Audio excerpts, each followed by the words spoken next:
Hello बच्चा party लोग, कैसे हैं आप लोग? उम्मीद करते हैं बहुत अच्छे होंगे और मन लगा के अपना पढ़ाई कर रहे होंगे।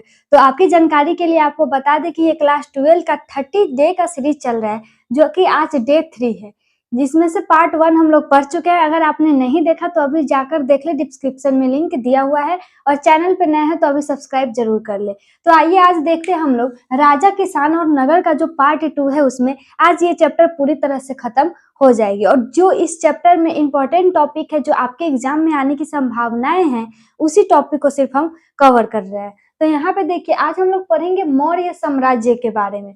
मौर्य साम्राज्य समझने से पहले समझिए, मौर्य साम्राज्य आने से पहले एक और साम्राज्य था, नंद साम्राज्य था वो, जिसके संस्थापक कोई और थे, लेकिन अंतिम शासक आपके एग्जाम में पूछा जाता है कि नंद वंश के अंतिम जो शासक थे वो कौन थे। तो आपको याद रखना होगा धनानंद। अब आप बोलोगे दीदी आप ये लिखे हो मौर्य साम्राज्य और बता रहे हैं नंद साम्राज्य के बारे में, क्योंकि नंद साम्राज्य का खात्मा जो है मौर्य साम्राज्य ने करके अपनी मौर्य साम्राज्य का जो था नींव डाले थे। तो आइए समझ लेते हैं मौर्य साम्राज्य के संस्थापक कौन थे वो। आपके एग्जाम में मौर्य साम्राज्य से 2 या 3 तरीके से क्वेश्चन पूछे जाते हैं।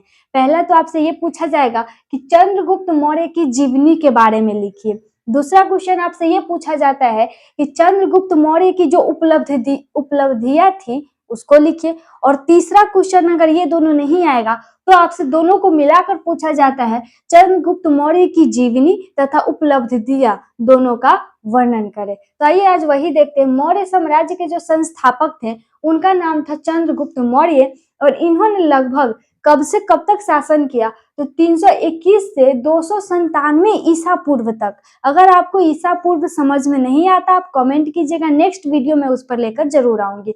आपको अगर पूछा जाए सब्जेक्टिव में तो आपको लिखना है 321 से 297 ईसा पूर्व। लेकिन अगर ऑब्जेक्टिव में आपसे पूछेगा कि मौर्य साम्राज्य की स्थापना कब हुई थी, तब आप लगाइएगा 322 ईसा पूर्व। अब बोलोगे दीदी आप लिखो 321 ईसा पूर्व, लेकिन बोल रहे हैं 322, ये क्यों?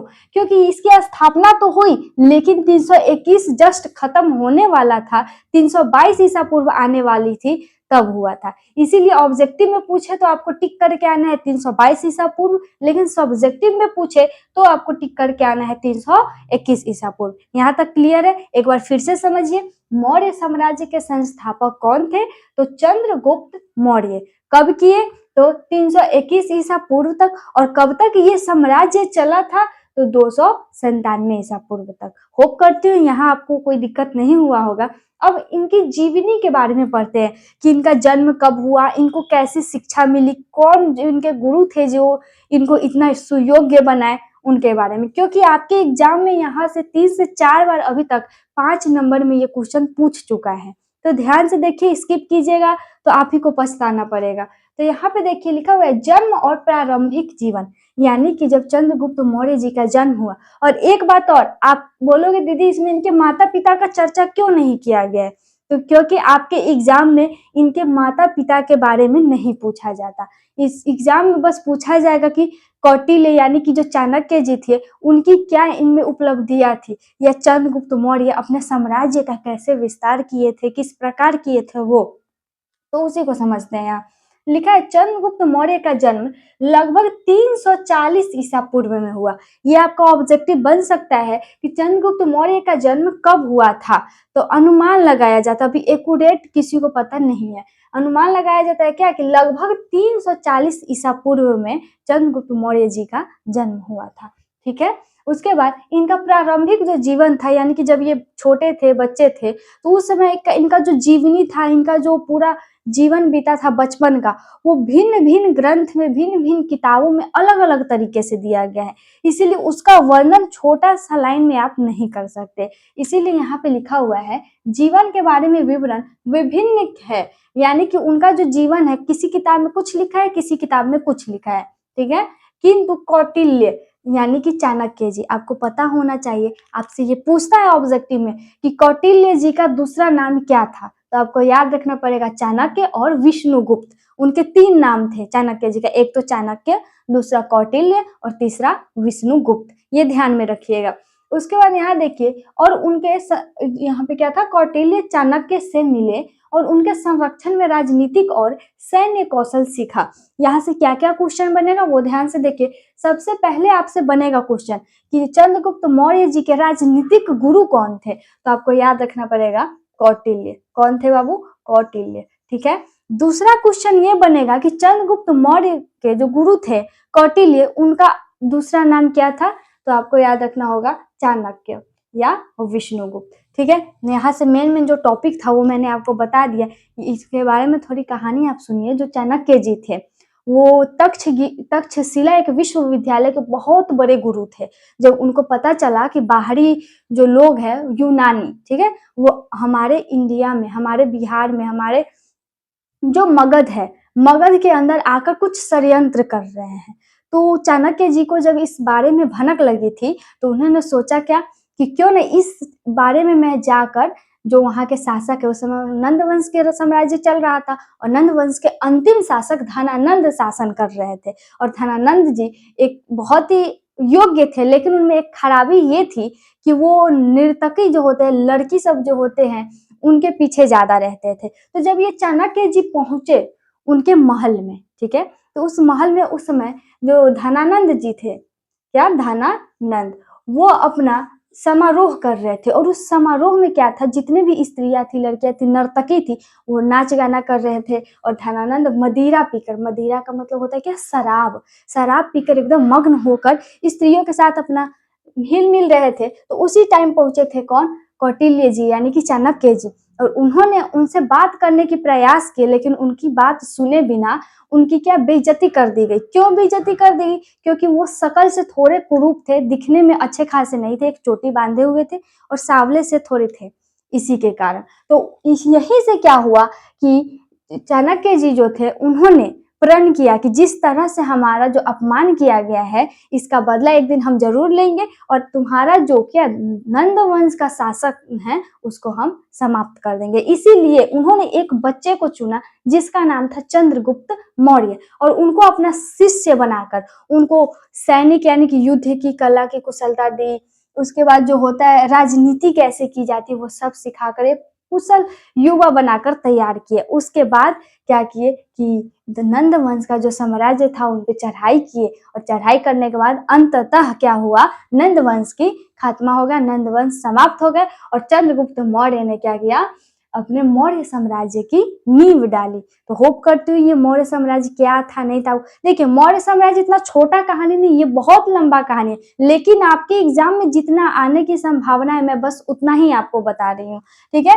तो यहाँ पे आपसे पूछेगा मौर्य साम्राज्य का नींव कौन डाला, तो चंद्रगुप्त मौर्य। उसके बाद चंद्रगुप्त मौर्य के राजनीतिक गुरु कौन थे, तो चाणक्य जी। चाणक्य जी का दूसरा नाम क्या था, तो कौटिल्य और विष्णुगुप्त। मौर्य साम्राज्य कब से कब तक चला था, तो 321 से 292 ईसा पूर्व तक। क्लियर। उसके बाद एक क्वेश्चन और कि चंद्रगुप्त, ये बहुत हालांकि बहुत कम पूछा गया क्वेश्चन है कि चंद्रगुप्त मौर्य जी का जो जन्म है वो कब हुआ था, तो लगभग 340 ईसा पूर्व। तो उम्मीद करती हूँ इनका जो जीवनी था वो आपको समझ में आएगा। अब देखिए यहाँ पे सत्ता का उदय कैसे हुआ, तो ये देखिए नंद वंश के अंतिम शासक धनानंद को पराजित किया और उसके बाद 321 ईसा पूर्व के आसपास मगध पर अपना शासन स्थापित कर लिया, जैसा कि मैंने अभी आपको बताया।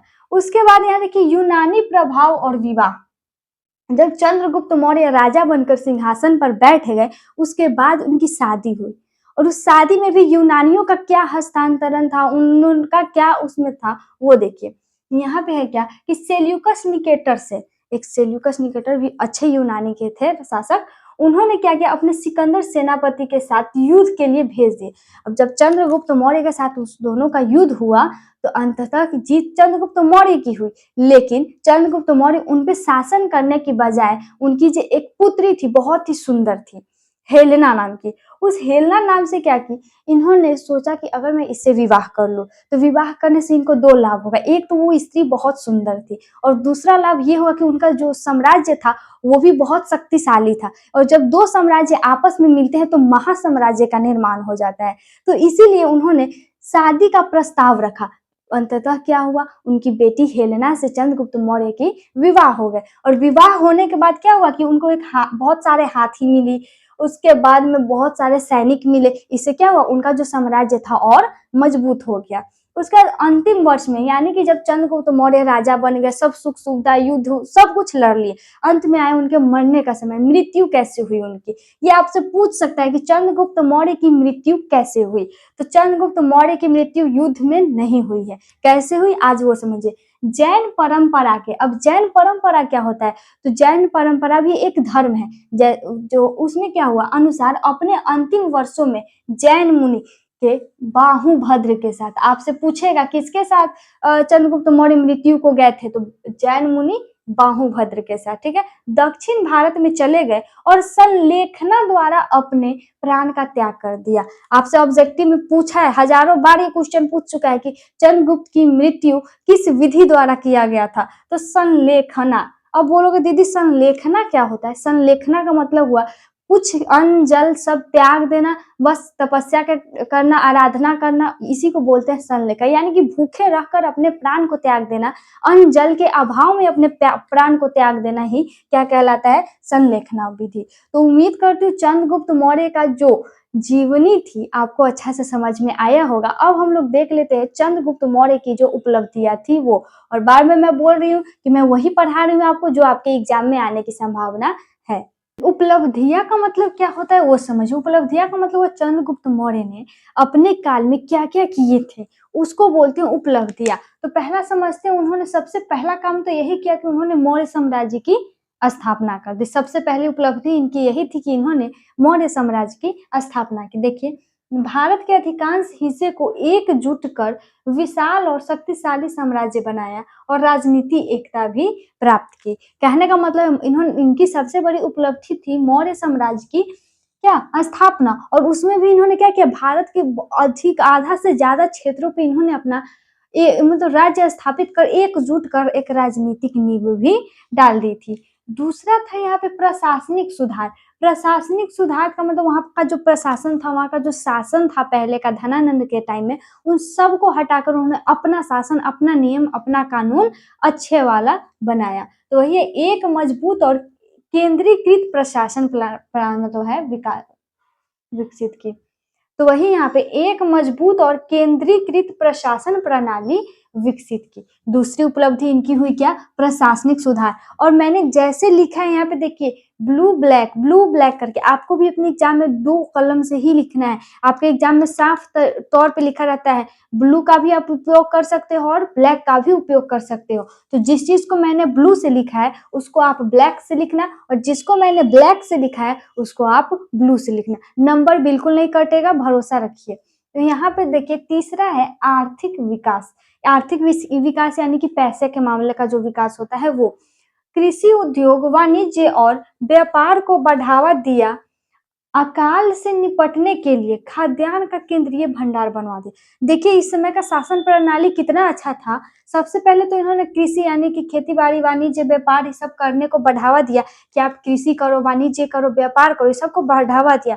और उसके बाद भी प्लस पॉइंट इसका ये है कि इन्होंने, होता था कभी कभी क्या कि मौसम खराब हो गया, जैसे कभी बहुत ज्यादा धूप निकल गया तो कभी धूप निकला ही नहीं, कभी बहुत तेज बारिश हो गई तो कभी बारिश हुआ ही नहीं, सूखापन पड़ गया। इससे क्या होता था, राज्य में अकाल पड़ जाता था, खाने दाने दाने को लोग तरस जाते थे। तो इस सबको ध्यान में रखते हुए चंद्रगुप्त मौर्य जी ने एक क्या खाद्यान्न का एक केंद्रीय भंडार बनाया, यानी कि एक भंडारा बनाया, और वहां पे जितने भी खाद्यान्न थे खाने योग्य जो होते हैं उस सबको वहां पे रखा करते थे। और जब अकाल पड़ने की संभावना होती थी, अकाल पड़ने वाला होता था या पड़ जाता था, तो उसी का उपयोग किया जाता था। तो आपसे पूछ सकता है किस शासक ने क्या अकाल से निपटने का पहले से उपाय करके रखा था, तो चंद्रगुप्त मौर्य ने, ठीक है।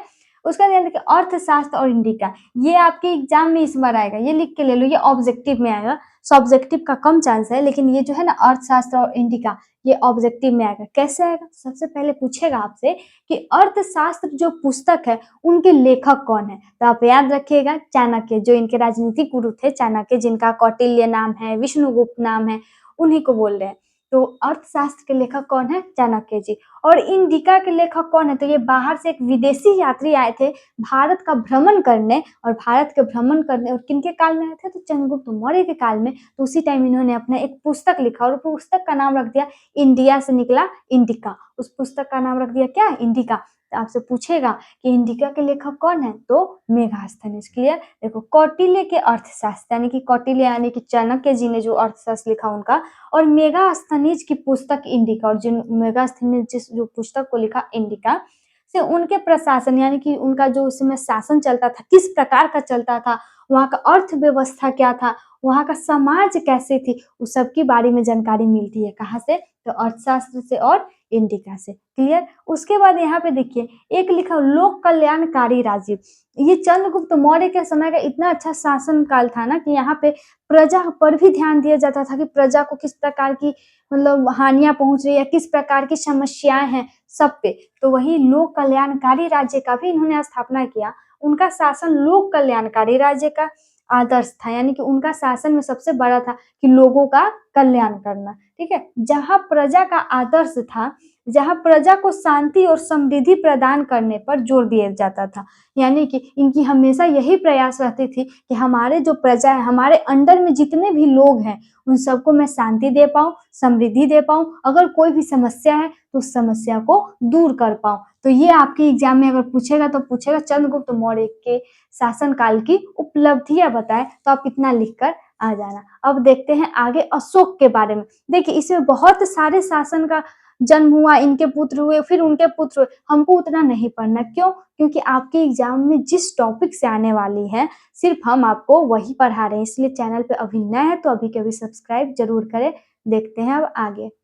अब देख लेते हैं हम लोग अशोक के धम्म के बारे में। अब आप बोलोगे दीदी अशोक कौन थे? तो अशोक भी मौर्य साम्राज्य के ही एक शासक थे जो कि बिंदुसार के पुत्र थे अशोक। अब आप बोलोगे दीदी बिंदुसार के बारे में क्यों नहीं पढ़ रहे हैं? क्योंकि आप कि जितना भी प्रीवियस ईयर्स के बुक हैं, क्वेश्चंस है, वो उल्टा कर आप देख लीजिएगा या किसी से पता कर लीजिएगा। आपके एग्जाम में अभी तक बिंदुसार से रिलेटेड कुछ नहीं पूछा गया। बस पूछा गया है तो ये पूछा गया है कि अशोक के पिता का नाम क्या था, तो आप याद रखिएगा बिंदुसार। और उसके बाद अशोक का जन्म कब हुआ था? तो 304 ईसा पूर्व। ये सब ऑब्जेक्टिव में आपसे पूछता है, इसीलिए मैंने नोट में लिखकर लाई हूँ। ऐसे में ऑब्जेक्टिव भी चैप्टर वाइज क्लियर करवाऊंगी, पहले सब्जेक्टिव आप समझ लीजिए। उसका एक था कलिंग का युद्ध जो कि 261 ईस्वी पूर्व में हुआ था। कलिंग का युद्ध यानी एक कलिंग नाम का क्षेत्र था जिसको वर्तमान में ओडिशा नाम से जाना जाता है। ठीक है? तो कलिंग के युद्ध में जब लड़ाई हुआ था उसमें अशोक जी जो थे, अशोक सम्राट, महान सम्राट जिनको बोला जाता है, उन्होंने कलिंग से युद्ध किया और उसमें इतना रक्त बहा, इतना नदियों की तरह लाल रंग का खून बहने लगा। जितने भी उस क्षेत्र के पुरुष थे सभी को मार डालेगा, अशोक जी ने मार दिया। ठीक है? एक टाइम ऐसा आया कि वो उस घर की स्त्रियां बाहर निकल कर आई, सब सफेद सफेद कपड़ों में लड़ाई करने।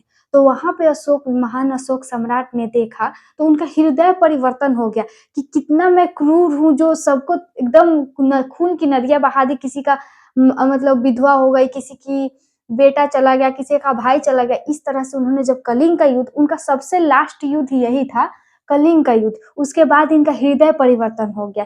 इन्होंने सोचा क्या कि अब मैं तलवार नहीं उठाऊंगा, अब मैं मतलब कोई भी हिंसा वाला, हिंसा मतलब क्या होता है, लड़ाई झगड़ा वाला काम नहीं करूंगे। उसके जगह पे उन्होंने एक धम्म का निर्माण किया। अब बोलोगे दीदी धम्म क्या है? और ये आपके एग्जाम में इतना पूछता है, इतना फेमस क्वेश्चन है ना, अशोक के धम्म के बारे में बताइए, या धम्म से आप क्या समझते हैं, या अशोक का धम्म का सिद्धांत क्या था, या वही सब। तो यहाँ पे देखिए, तो अशोक के धम्म का मतलब था कि शांति पूर्वक जिस क्षेत्र में आपने कब्जा कर लिया वहां पे जाकर एक शिलालेख जिसपे बहुत सारे उपदेश लिखे होते थे वो वाले वहां पे खड़ा कर देते थे, उसी को बोलते हैं धम्म, यानी शांति पूर्वक जीतना। ठीक है? तो अब हम लोग समझते हैं अशोक के धम्म के बारे में। अशोक से जो रिलेटेड पॉइंट था, उनके पिता कौन थे? बिंदुसार। उनका जन्म कब हुआ? 304 ईसा पूर्व में। और सबसे आखिरी लड़ाई उन्होंने कौन सी लड़ा था?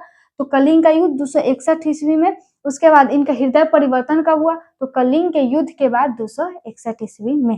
ठीक है? ईस्वी पूर्व में। अब देखिए यह एक नैतिक सिद्धांतों का एक समूह था। नैतिक मतलब क्या? एकदम नर्मम, सरल सा। ठीक है? जिसमें अहिंसा, सत्य, सभी धर्मों का सम्मान, माता पिता का आदर, उसके बाद गुरुजनों का आदर, प्राणियों के प्रति दया जैसे विचार शामिल थे। और इनके धम्म में क्या-क्या शामिल था? जितने भी अच्छे-अच्छे बातें थे, जैसे माता-पिता का सम्मान करना चाहिए, हम लोग को लड़ाई-झगड़ा नहीं करना चाहिए, दूसरे को भाव के प्रति देखना चाहिए, सभी धर्म का आदर सम्मान करना चाहिए, वो था इनके धम्म में। यहाँ पे इस धम्म का उद्देश्य क्या था? यानी अशोक ने जो ये धम्म का स्टार्ट किया, तो ये धम्म का उद्देश्य क्या था? तो सामाजिक सद्भाव और नैतिक जीवन को बढ़ावा देना। यानी सामाजिक सद्भाव मतलब समाज में सभी एक भाव से रहें, किसी में भी लड़ाई झगड़ा ना हो, सब मिल-जुल कर रहें। और नैतिक जीवन यानी कि उच्च जीवन और सरल जीवन, सामान्य जीवन को स्थापना हो। ठीक है? अब देखो ये अशोक ने अपने धम्म का प्रसार के लिए, यहाँ से पूछा जाता है कि अशोक ने अपने धम्म प्रचार-प्रसार के लिए क्या किए? तो प्रचार-प्रचार के लिए धम्म महामात्रों किसका? धम्म महामात्रों की नियुक्ति की और अपने विचारों को 14 शिलालेखों के माध्यम से लोगों तक पहुँचाया। यहाँ से 2 क्वेश्चन बनेगा। पहला, किसके द्वारा प्रचार-प्रसार हुआ? तो धम्म महामात्रों का द्वारा। कितने शिलालेख में? तो 14 शिलालेख में। क्लियर? अब यहाँ का एक लास्ट टॉपिक आपका बच रहा है, धर्म के प्रमुख सिद्धांत। और ये जितना इम्पोर्टेंट बोलिए उतना कम है, क्योंकि धर्म के प्रमुख सिद्धांत से आएगा ही क्वेश्चन। क्या कितने थे? तो लगभग 6 सिद्धांत थे इनके। पहला, अहिंसा और सत्य। मतलब इनके धर्म के माध्यम से ये सभी लोगों को ये बताना चाह रहे थे कि हम लोग को हिंसा नहीं करना चाहिए। अहिंसा मतलब करना चाहिए, हिंसा नहीं। अहिंसा और हिंसा में क्या अंतर है? हिंसा यानी कि लड़ाई झगड़ा और अहिंसा यानी लड़ाई झगड़ा नहीं करना। यानी इनका कहना था, इनके धम्म में लिखा था कि हमको हिंसा जो होता है नहीं करना चाहिए, हमको शांतिपूर्वक रहना चाहिए। और सत्य यानी कि हमको हमेशा सच्चाई वाले रास्ते पे रहना चाहिए, सत्य बोलना चाहिए। दूसरा, धार्मिक सहिष्णुता। अब ये धार्मिक सहिष्णुता का मतलब होता है सभी धर्मों को समान दृष्टि से देखना, सभी धर्मों को सम्मान देना। ऐसा नहीं कि वो दूसरे धर्म का है तो उसके साथ भेदभाव करना। जितने भी धर्म हैं सबके साथ हम लोग को एकदम सम्मानपूर्वक एक तरीके से व्यवहार करना है। नैतिक आचरण यानी कि हम लोग का जो आचरण है वो एकदम अच्छा होना चाहिए। सामाजिक सद्भाव, समाज में सभी को मिल-जुल कर रहना चाहिए, एक बराबर रहना चाहिए। परोपकार यानी कि जो हमसे नीच है, जो मतलब गरीब है या कुछ है, तो उनको हम लोग को दया भाव की दृष्टि से हम लोग को देखना चाहिए, उनको उन पे जो भी हम लोग से हो पाए उनको वो मदद करना चाहिए, वो है परोपकार। और सबसे लास्ट है शांति, हम लोग को शांतिपूर्वक मिलजुल कर रहना चाहिए। ये सभी सिद्धांत अशोक के धम्म के में थे। और शिलालेख का मतलब होता है जो पत्थर पे लिखा जाता है, गढ़वाया जाता है, उसे बोलते हैं शिलालेख। तो होप कर रही हूँ अशोक के धम्म समझ में आ गया होगा। इस चैप्टर में 2 टॉपिक और है जो इम्पोर्टेंट है, जो आप खुद से कवर कर लीजिएगा। पहला ये कि नेपोलियन का द्वितीय से क्यों तुलना की जाती है ये, और दूसरा ये कि विदेशी यात्रियों के वृत्तांत के बारे में लिखे। तो उम्मीद करती हूँ वीडियो बहुत अच्छा लगा होगा, वीडियो समझ में आया होगा। वीडियो अच्छा लगे तो वीडियो को लाइक करके चैनल को सब्सक्राइब जरूर करें, ताकि वीडियो सबसे पहले आप तक पहुंच पाए। मिलते हैं नेक्स्ट वीडियो में, तब तक के लिए take care, bye bye and धन्यवाद।